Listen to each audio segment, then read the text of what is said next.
السلام عليكم ورحمة الله وبركاته. خبر حلو قوي من وزارة التربية والتعليم. كلام جديد وقرار رسمي بخصوص تابلت الثانوية العامة. الكلام ينطبق على مين؟ الكلام ينطبق على طلاب أولى ثانوي وتانية ثانوي وتالتة ثانوي. أي طالب استلم التابلت أو لسه هيستلم التابلت الكلام ينطبق على حضرتك. خلوا بالكم حتى الآن التابلت عهدة لطلاب أولى ثانوي، لكن طلاب تانية ثانوي وطلاب تالتة ثانوي حتى الآن التابلت ملكك. لكن القرار اللي قاله وزير التربية والتعليم النهاردة يخص جميع الطلاب، فحافظ على التابلت، ممنوع تهكره، ممنوع تنزل عليه أي برامج. لو أنت من الطلاب اللي مش حابب تدفع تكلفة التابلت بعد ال3 سنوات، وزارة التربية والتعليم بتقولك ليك تابلت هدية، ليك تابلت مجانا بدل التابلت اللي معاك، لكن بشرط الحالات اللي هقول عليها في فيديو النهارده.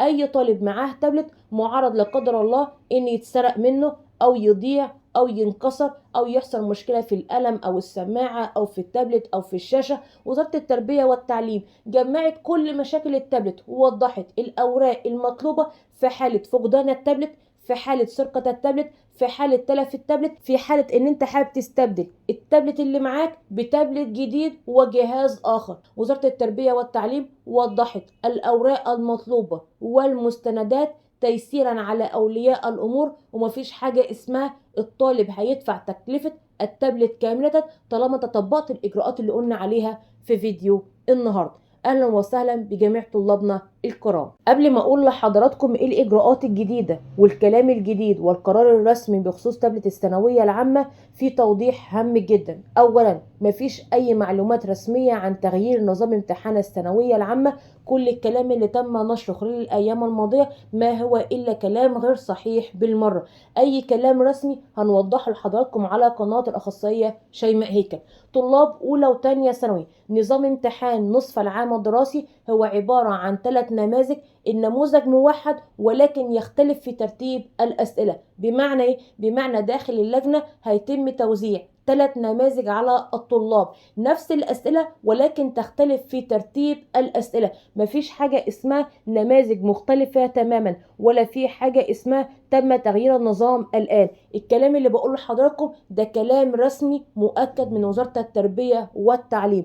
من فضل حضراتكم كونوا متأكدين لو في أي معلومة رسمية هننزلها لحضراتكم بقرار رسمي من وزارة التربية والتعليم. أولا في حالة فقدان التابلت ايه الإجراءات اللي الطالب يعملها؟ وفي الحالة دي هتستلم تابلت مجانا من وزارة التربية والتعليم، يعني أكن التابلت بتاعك لا ضاع ولا اتسرق ولا حصل فيه فقدان. ايه الاجراءات؟ اولا وزارة التربية والتعليم اعلنت المستندات المطلوبة في حالة فقد التابلت المدرسي. لما التابلت بتاعك يضيع اول اجراء لازم تعمله تعمل محضر في اسم الشرطة والنيابة.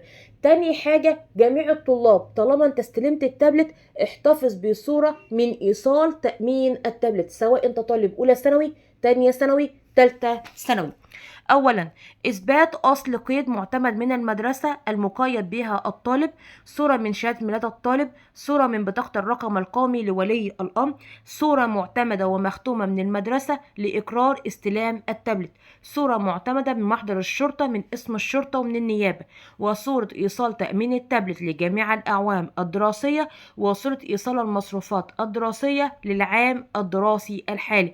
الرسوم الاداريه اللي هتحطها وزاره التربيه والتعليم هتدفعها بالفيزا، رسوم إدارية بسيطة جدا مش مكلفة. طب أنا لو طالب بعد ما استلمت التابلت بتاعي وجدت إن فيه مشاكل زي القلم فيه مشكلة، السماعة فيها مشكلة، الشاشة مكسورة، التابلت مش شغال، التابلت بيهنج، أي مشكلة في جهاز التابلت، من حقك إن أنت تستبدل هذا الجهاز بجهاز آخر جديد من وزارة التربية والتعليم. أولا الأوراق المطلوبة: أصل إثبات قيد معتمد من المدرسة المقيد بها الطالب، وصورة من بطاقة الرقم القومي للطالب أو شهادة الميلاد، صورة من بطاقة الرقم القومي لولي الأمر، وصورة معتمدة ومختومة من المدرسة لإقرار استلام التابلت. أصل تقرير شركة الصيانة بيفيد إن تكلفة الإصلاح غير اقتصادية، يعني تكلفة الإصلاح مكلفة.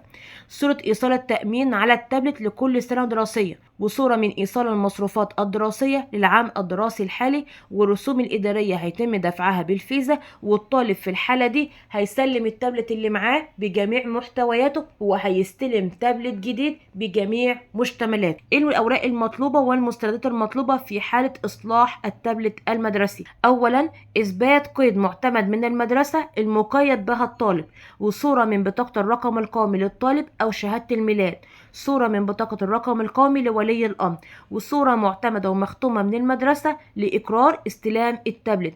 هنا بقى الوضع مختلف، انت لازم تجيب تقرير من شركه الصيانه معتمد ومختوم من الشركه، واصل فاتوره الاصلاح معتمده ومختومه من الشركه، وكمان هتدفع صوره ايصال التامين على التابلت، وكمان صوره ايصال سداد المصروفات. طب الطالب نفذ كل الاجراءات اللي قالت عليها وزاره التربيه والتعليم، سواء انت التابلت بتاعك ضاع او تم فقدانه او سرقته او انت تستبدل التابلت او التابلت بتاعك محتاج ان هو يتصلح. إيه الاجراءات اللي انت تقدر تعملها؟ اولا تتوجه الى مقر ديوان عمل وزاره بالعاصمه الاداريه الجديده، وبتسلم التابلت اللي معاك وبتسلم كل الاوراق والمستندات اللي وضحناها. كل مشكله وليها مستندات معينه، خلي بالكم من دي كويس جدا. وتسدد قيمه التامين والرسوم الاداريه حسب نوع الجهاز، وهيتم تسليم خطاب الى ولي الامر يتوجه الى المديريه التعليميه التابع له، وهيتم استبدال الجهاز اللي معاه او الجهاز المفقود بجهاز جديد تاني خالص. يعني وزاره التربيه والتعليم بتقولك لك تابلت هديه، بس اتبع التعليمات اللي قلت عليها. طلاب اولى ثانوي وتانية ثانوي وتالتة ثانوي خلوا بالكم، اختلاف نوع جهاز التابلت يختلف بناء عليه دفع المصاريف الاداريه. يعني طلاب اولى ثانوي السنه دي اتكلمنا في الموضوع ده مع الوزاره، يعني احنا عندنا طلاب اولى ثانوي هذا العام على فكره رفعنا شكوى حضراتكم ان تم توزيع تابلت اصدار قديم على بعض المدارس زي A6،